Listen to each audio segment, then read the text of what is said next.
Hello everyone, আমি Rishi and welcome you to math Bengali. আশা করি তোমরা সবাই খুব ভালো আছো। তো আজ আমরা ক্লাস 8 এর কোষে দেখি 10.2 এর পার্ট 3 সলভ করব। যেখানে আমরা কোষে দেখি 10.2 এর 6 এর এবং 7 এর দাগের এই দুটি প্রশ্ন ডিটেইলে স্টেপ বাই স্টেপ সমাধান করব। তো চলো আজকের ক্লাসটি শুরু করা যাক। কোষে দেখি 10.2 এর 6 এর দাগের প্রশ্নটা কি বলছে? একটি কারখানায় 5 অশ্ব ক্ষমতা ও 3 অশ্ব ক্ষমতার দুটি মোটর আছে। 5 অশ্ব ক্ষমতার মোটরটি 8 ঘন্টা চালালে 20 একক বিদ্যুৎ খরচ হয়। ৩ অশ্ব ক্ষমতার মোটরটি ১০ ঘন্টা চালালে কত একক বিদ্যুৎ খরচ হবে ত্রৈরাশিক পদ্ধতিতে হিসেব করি। ঠিক আছে? তাহলে এই প্রশ্নটা সমাধান করার জন্য আমরা গণিতের ভাষায় সমস্যাটি সাজিয়ে নিয়েছি। ৩ টে কলাম নিয়েছি। ১ম কলামটা হচ্ছে পাম্পের ক্ষমতা, যেটার ইউনিট হচ্ছে অশ্ব ক্ষমতা বা হর্স পাওয়ার। ২য় কলামটা হচ্ছে সময়, যার ইউনিট হচ্ছে ঘন্টা। এবং ৩য় কলামটা হচ্ছে বিদ্যুতের পরিমাণ, যার ইউনিট হচ্ছে একক। যেমন কত ইউনিট বিদ্যুৎ খরচ হচ্ছে সেটা আমরা লিখছি এখানে। এবার সেটাই জানতে চেয়েছে। ঠিক আছে? তাহলে আমরা ১ম এ কি করব? আমরা ১ম এ পাম্পের ক্ষমতার সঙ্গে বিদ্যুতের যে সম্পর্ক সেটা লিখব। সেটা সরল সম্পর্ক না ব্যস্ত সম্পর্ক। ঠিক আছে? তাহলে আমরা এখানে দেখতে পাচ্ছি পাম্পের ক্ষমতা কি হয়েছে? আগে ছিল ৫, এখন হয়েছে ৩। আগে ছিল ৫ হর্স পাওয়ার, এখন হয়েছে ৩ হর্স পাওয়ার। তাহলে পাম্পের ক্ষমতা কমেছে। তাহলে পাম্পের ক্ষমতা যদি কমে, তাহলে নিশ্চয়ই সেই পাম্পটি কম পরিমাণ বিদ্যুৎ খরচ করবে। অর্থাৎ পাম্পের ক্ষমতা কমছে, বিদ্যুতের পরিমাণও কমছে। তাহলে আমরা এখানে লিখব প্রথম ক্ষেত্রে,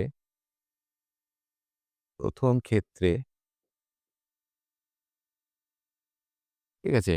প্রথম ক্ষেত্রে পাম্পের ক্ষমতা কমেছে। পাম্পের ক্ষমতা কমেছে।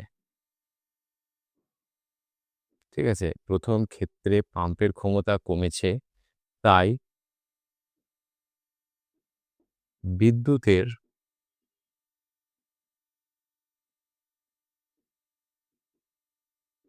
পরিমাণ, ঠিক আছে? তাই বিদ্যুতের পরিমাণ ও কমবে। তাহলে সম্পর্কটা কি হবে? পাম্পের ক্ষমতাও কমছে, বিদ্যুতের পরিমাণও কমছে। উভয়ই কমছে, অর্থাৎ সম্পর্কটা সরল। এজন্য আমরা এখানে লিখব অর্থাৎ সম্পর্কটি সম্পর্কটি সরল। ঠিক আছে? এরপর আমরা কি করব? নেক্সট সময়ের সঙ্গে বিদ্যুতের সম্পর্কটা বের করব। তাহলে দ্বিতীয় ক্ষেত্রে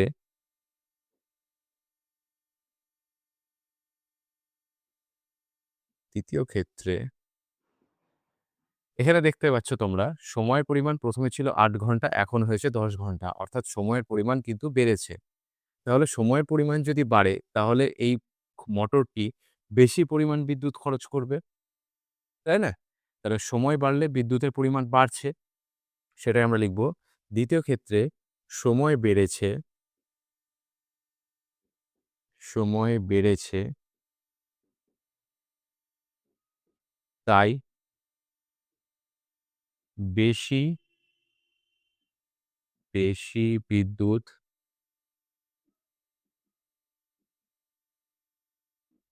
খরচ হবে।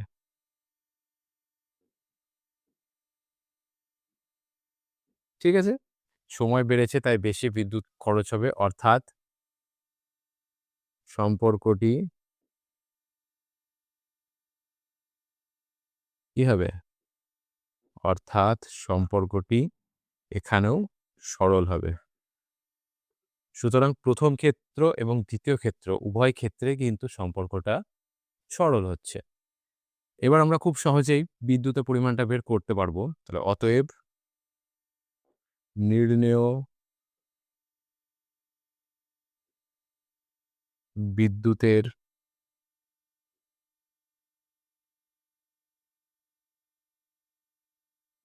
পরিমাণ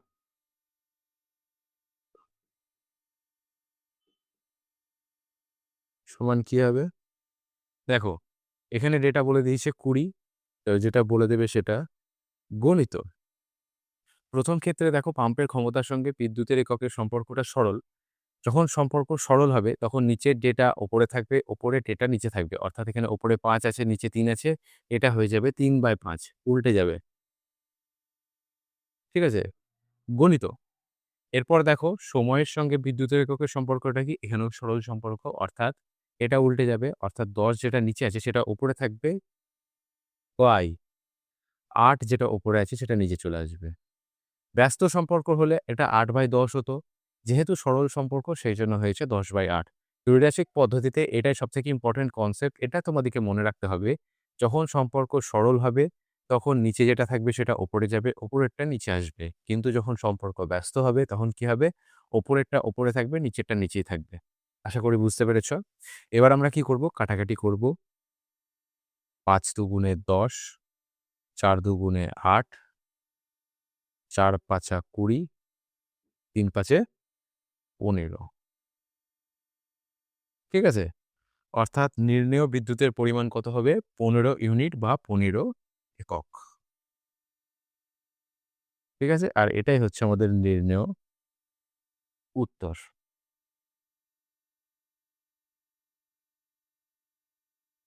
৬ এর দাগের প্রশ্নটা আরেকবার বলে দিচ্ছি। এখানে প্রশ্নে কি বলেছে? ৫ অশ্ব ক্ষমতা সম্পন্ন একটি মোটর যদি ৮ ঘন্টা চালানো হয়, তাহলে ২০ একক বিদ্যুৎ খরচ হয়। এখন ৩ অশ্ব ক্ষমতা সম্পন্ন একটি মোটর যদি ১০ ঘন্টা চালানো হয়, তাহলে কত পরিমাণ বিদ্যুৎ খরচ হবে সেটা আমাদেরকে ত্রৈরাশিক পদ্ধতিতে বের করতে হবে। ঠিক আছে? তো এই প্রশ্নটা সমাধান করার জন্য আমরা এখানে গণিতের ভাষায় সমস্যাটি হলো লিখে ৩ টে কলাম লিখে নিয়েছি। ১ম কলামটা হচ্ছে পাম্পের ক্ষমতা, যার ইউনিট হচ্ছে হর্স পাওয়ার বা অশ্ব ক্ষমতা। ২য় কলামটি হচ্ছে সময়, যার ইউনিট হচ্ছে ঘন্টা এবং ৩য় কলামটি হচ্ছে বিদ্যুতের পরিমাণ, যার ইউনিট হচ্ছে একক। প্রশ্নে বলেছে যে ৫ অশ্ব ক্ষমতা সম্পন্ন একটি মোটর ৮ ঘন্টা চালালে ২০ ইউনিট বিদ্যুৎ খরচ হয়। অর্থাৎ এখানে আমরা লিখে নিয়েছি। তাহলে ৩ অশ্ব ক্ষমতা সম্পন্ন মোটর ১০ ঘন্টা চালালে কত পরিমাণ বিদ্যুৎ খরচ হবে সেটাই আমাদেরকে বের করতে হবে। সেইভাবে আমরা এটা সাজিয়ে নিয়েছি। এরপর আমাদের কাজ কি হবে? এরপর আমাদের কাজ হবে পাম্পের ক্ষমতার সঙ্গে বিদ্যুতের সম্পর্কটা বের করা। তো আমরা এখানে দেখতে পাচ্ছি যে পাম্পের ক্ষমতা ১ম এ ছিল ৫ হর্স পাওয়ার, এখন হয়েছে ৩ হর্স পাওয়ার। অর্থাৎ পাম্পের ক্ষমতা কি হয়েছে? কমেছে। তাহলে পাম্পের ক্ষমতা যদি কমে, তাহলে নিশ্চয়ই সেই পাম্পটি কম পরিমাণ বিদ্যুৎ খরচ করবে। সেটাই আমরা লিখেছি। ১ম ক্ষেত্রে পাম্পের ক্ষমতা কমেছে, তাই বিদ্যুতের পরিমাণ কমবে। তাই না? পাম্পের ক্ষমতা যদি কমে যায়, তাহলে বিদ্যুৎও কম খরচ হবে। অর্থাৎ সম্পর্কটা কি? এখানে সম্পর্কটা হচ্ছে সরল সম্পর্ক। এরপর আমরা নেক্সট সময়ের সঙ্গে বিদ্যুতের পরিমাণ যেটা আছে, সেটার সম্পর্ক বের করেছি। এখানে আমরা দেখতে পাচ্ছি ১ম এ ছিল ৮ ঘন্টা সময়, এখন বেড়ে হয়েছে ১০ ঘন্টা সময়। অর্থাৎ কি? সময়টা বেড়েছে আগের থেকে।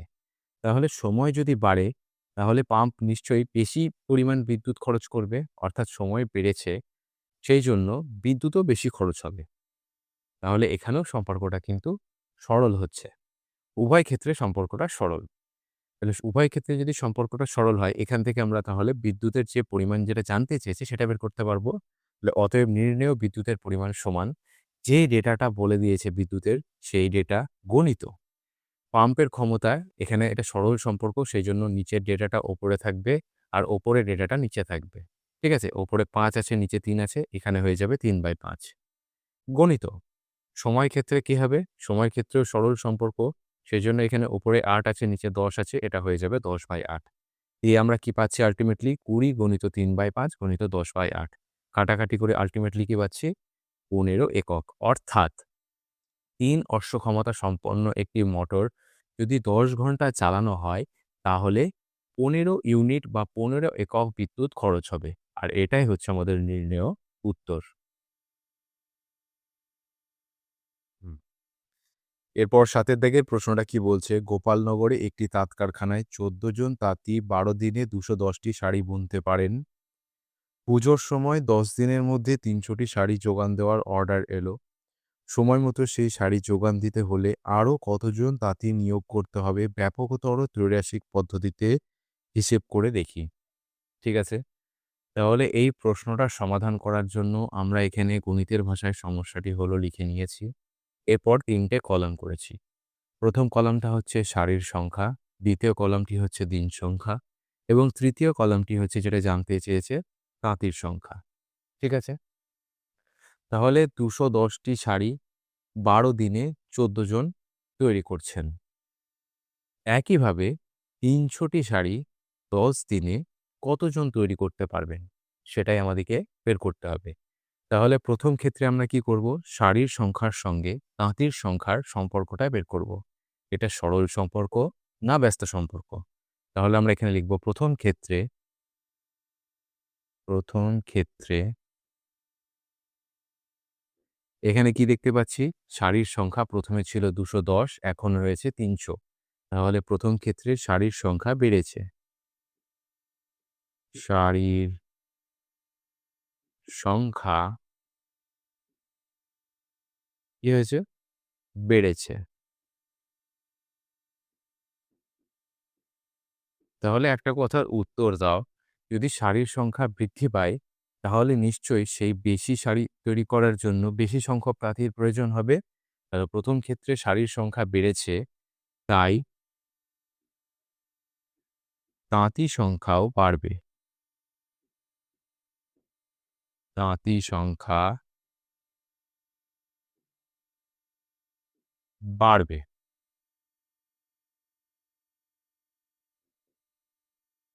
উভয় ক্ষেত্রে বাড়ছে। উভয় ক্ষেত্রে যদি বাড়ে তাহলে সম্পর্কটা কি হবে? অর্থাৎ সম্পর্কটি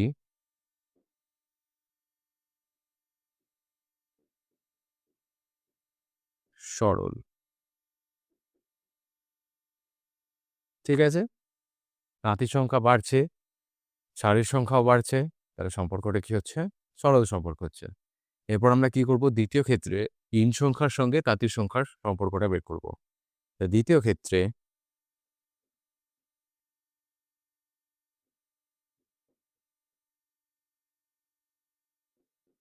দ্বিতীয় ক্ষেত্রে দিন সংখ্যা কমেছে।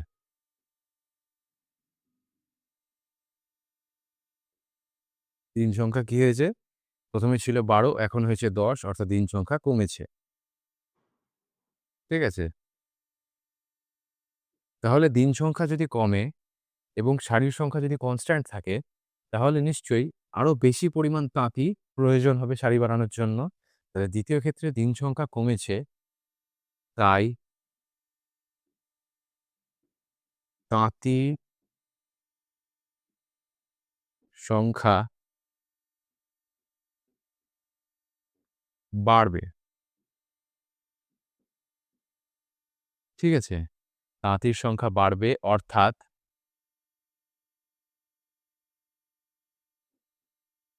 সম্পর্কটা কি হবে? অর্থাৎ সম্পর্কটি ব্যস্ত। সুতরাং আমরা দেখো ১ম ক্ষেত্র এবং ২য় ক্ষেত্র উভয় ক্ষেত্রে সম্পর্কটা বের করে নিয়েছি। শাড়ির সংখ্যার সঙ্গে তাঁতির সংখ্যার সম্পর্কটা সরল এবং দিন সংখ্যার সঙ্গে তাঁতির সংখ্যার সম্পর্কটা ব্যস্ত সম্পর্ক। অতএব আমরা এখান থেকে খুব সহজেই তাঁতির সংখ্যাটা বের করতে পারব। তাহলে অতএব তাঁতির সংখ্যা সমান কি হবে? যেই তাঁতির সংখ্যা বলে দিয়েছি সেটা, অর্থাৎ ১৪ গণিত। ১ম এ দেখো শাড়ির সংখ্যার সঙ্গে তাঁতির সংখ্যার সম্পর্কটা সরল। সরল যদি হয় তাহলে নিচের ডেটাটা ওপরে, বাই ওপরের ডেটাটা নিচে। অর্থাৎ নিচের ডেটাটা লবে থাকবে, বাই ওপরে যে ডেটা থাকবে সেটা হরে থাকবে। ৩০০/২১০ হবে এটা। ৩০০/২১০ গণিত। দিন সংখ্যার সঙ্গে তাঁতির সংখ্যার সম্পর্কটা ব্যস্ত। সেই জন্য দিন সংখ্যার ওপরের ডেটাটা লবে থাকবে এবং নিচের ডেটাটা হরে থাকবে। অর্থাৎ এটা হয়ে যাবে ১২/১০। ১২/১০।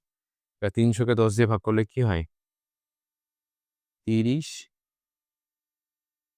৩০ দিয়ে ২১০ কে ভাগ করলে হয় ৩ ৭ ২১, ৭ আর ৭ ২ 14, আর ২ × ১২, ১২ ২ ২৪ জন। ঠিক আছে? ঠিক আছে?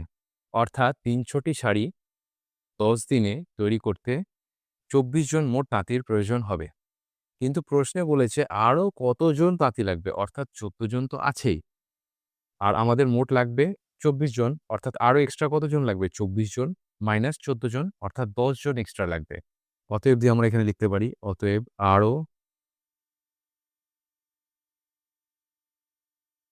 24 ঠিক আছে? 24 মাইনাস 14 জন সমান 10 জন লাগবে। ঠিক আছে? আরো কতজন তাঁতির প্রয়োজন হবে সেটা বের করতে বলেছে এবং সেটা আমরা বের করে নিলাম। আরো ১০ জন তাঁতির প্রয়োজন হবে। আর এটাই হচ্ছে আমাদের নির্ণেয় উত্তর। ৭ এর দাগের প্রশ্নটা আরেকবার বলে দিচ্ছি। এখানে কি বলেছে? গোপালনগরে একটি তাঁত কারখানায় ১৪ জন তাঁতি ১২ দিনে ২১০ টি শাড়ি বুনতে পারেন।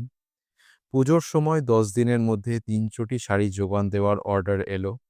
সময় মতো সেই শাড়ি যোগান দিতে হলে আরও কতজন তাঁতি নিয়োগ করতে হবে? ব্যাপকতর ত্রৈরাশিক পদ্ধতিতে হিসেব করে লিখি। ঠিক আছে? তো এটাই সমাধান করার জন্য আমরা গণিতের ভাষায় সমস্যাটি হয় ৩ টে কলাম নিয়েছি। ১ম টা হচ্ছে শাড়ি সংখ্যা, দ্বিতীয়টি হচ্ছে দিন সংখ্যা এবং তৃতীয়টি হচ্ছে তাঁতির সংখ্যা। যেটা জানতে চাই সেটা সাধারণত ৩ নাম্বার কলমে লেখা হয়। দিয়ে আমরা কি করেছি? আমরা ১ম এ শাড়ির সংখ্যার সঙ্গে তাঁতির সংখ্যার সম্পর্কটা বের করেছি। আর যখন আমরা এই শাড়ির সংখ্যার সঙ্গে তাঁতির সংখ্যার সম্পর্ক বের করব, তখন কিন্তু মাঝে যেটা থাকবে সেটা ফিক্সড বা কনস্ট্যান্ট ধরে নিতে হবে। ঠিক আছে? শাড়ির সংখ্যা দেখো এখানে ১ম এ কত ছিল? ২১০ এখন বেড়ে হয়েছে ৩০০। অর্থাৎ শাড়ির সংখ্যা কিন্তু বেড়েছে। শাড়ির সংখ্যা যদি বাড়ে, তাহলে তাঁতির সংখ্যাও নিশ্চয়ই বাড়বে। কারণ শাড়ির যোগান দিতে গেলে তো বেশি শাড়ির যোগান দিতে গেলে বেশি সংখ্যক তাঁতির প্রয়োজন হবে, তাই না? সেইজন্য এই সম্পর্কটা কি হচ্ছে? এই সম্পর্কটা হচ্ছে সরল সম্পর্ক। এরপর নেক্সট আমরা দিন সংখ্যার সঙ্গে তাঁতির সংখ্যার সম্পর্কটা বের করেছি। দিন সংখ্যা দেখো ১ম এ ছিল ১২ এখন হয়েছে ১০ অর্থাৎ দিন সংখ্যা কমেছে। তাহলে দিন সংখ্যা যদি কমে এবং শাড়ির সংখ্যা যদি কনস্ট্যান্ট থাকে, তাহলে তাঁতির সংখ্যা নিশ্চয়ই বাড়াতে হবে। কারণ কম দিনের মধ্যে বেশি সংখ্যক শাড়ি তৈরি করতে গেলে তো তাঁতির সংখ্যা বাড়াতে হবে, তাই না? সেইজন্য দিন সংখ্যার সঙ্গে তাঁতির সংখ্যার সম্পর্কটা হয়ে যাচ্ছে ব্যস্ত। তাহলে উভয় ক্ষেত্রে আমরা সম্পর্কে পেলাম। শাড়ির সংখ্যার সঙ্গে তাঁতির সংখ্যার সম্পর্ক সরল এবং দিন সংখ্যার সঙ্গে তাঁতির সংখ্যার সম্পর্ক ব্যস্ত। সুতরাং এখান থেকে আমরা খুব সহজেই তাঁতির সংখ্যা বের করতে পারবো। তাঁতির সংখ্যা সমান কি হবে?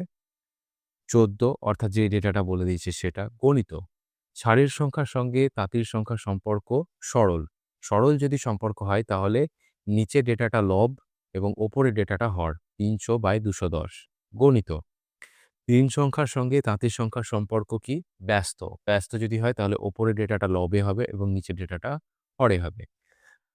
আল্টিমেটলি তাঁতির সংখ্যা সমান কি পাচ্ছি? ১৪ গণিত ৩০০/২১০ গণিত ১২/১০।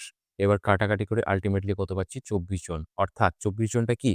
২৪ জনটা হচ্ছে ৩০০ টি শাড়ি ১০ দিনে বানাতে গেলে ২৪ জন তাঁতির প্রয়োজন হবে।